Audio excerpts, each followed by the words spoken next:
Hello बच्चों, let's read the question. इस question में हमें बोला गया है कि nucleosome consist of repeated unit of structure in the nucleus. तो वो जो रिपीटेड यूनिट ऑफ स्ट्रक्चर्स है उसको हम लोग क्या बोलते हैं? ऑप्शंस हमें दिए गए, ए क्रोमैटिन, बी क्रोमोसोम, सी में है हिस्टोन ऑक्टामर और डी में है न्यूक्लियोटाइड। नाउ इस क्वेश्चन की अगर हम की कॉन्सेप्ट के बारे में बात करें देन यहाँ हमारा की कॉन्सेप्ट हो जाएगा न्यूक्लियोसोम।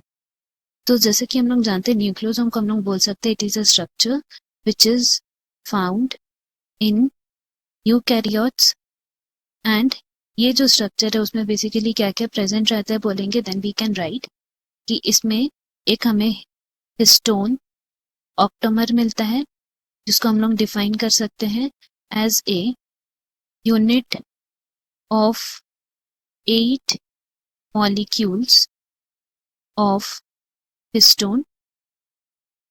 एंड फर्दर हम लोग बोल सकते हैं कि ये जो हिस्टोन है हमारा, हिस्टोन को अगर हम लोग डिफाइन करें यहाँ पे जिससे हिस्टोन ऑक्टोमर बनते हैं then we can say that these histones are the positively charged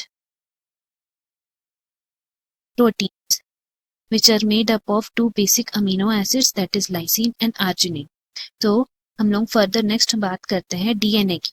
तो डीएनए जो है इनके अंदर रैप्ड अप रहता है, that is this DNA is negatively charged. तो क्या होता है कि हिस्टोन ऑक्टोमर जो है हमारा उसमें ये डीएनए जो है नेगेटिवली चार्ज है, तो दैट्स वाई वो उसके अराउंड रैप्ड अप रहता है। नाउ अगर हम लोग फर्दर बात करते हैं इस स्ट्रक्चर की, दैट इज न्यूक्लियोसोम स्ट्रक्चर की, then it is packed to form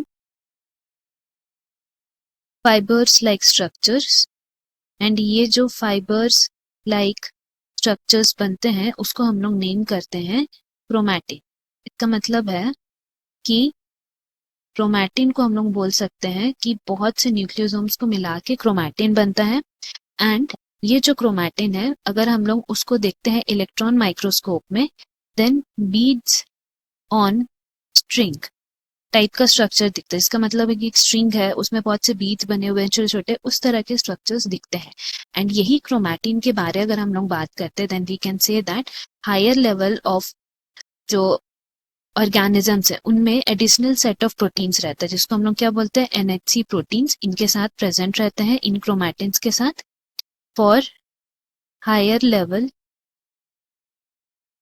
organisms. And ये जो क्रोमैटिन है वो भी दो तरह का होता है, दैट इज एक होता है यूक्रोमैटिन जिसको हम लोग बोलते हैं कि वो ट्रांसक्रिप्शनली एक्टिव होता है एंड ये जो है लूजली पैक्ड रहता है।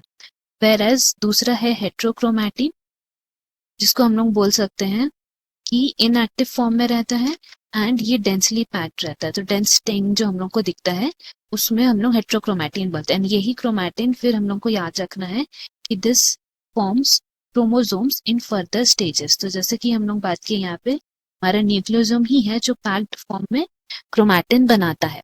तो दैट इज द रीजन यहाँ जो हम लोग को बोला है रिपीटेड यूनिट ऑफ स्ट्रक्चर जो न्यूक्लियस में हम लोग को दिखने मिलता है वो क्या है, क्रोमैटिन है। तो इसीलिए हमारा यहाँ करेक्ट आंसर हो जाएगा option A. Hope you have understood. Best of luck. Thank you.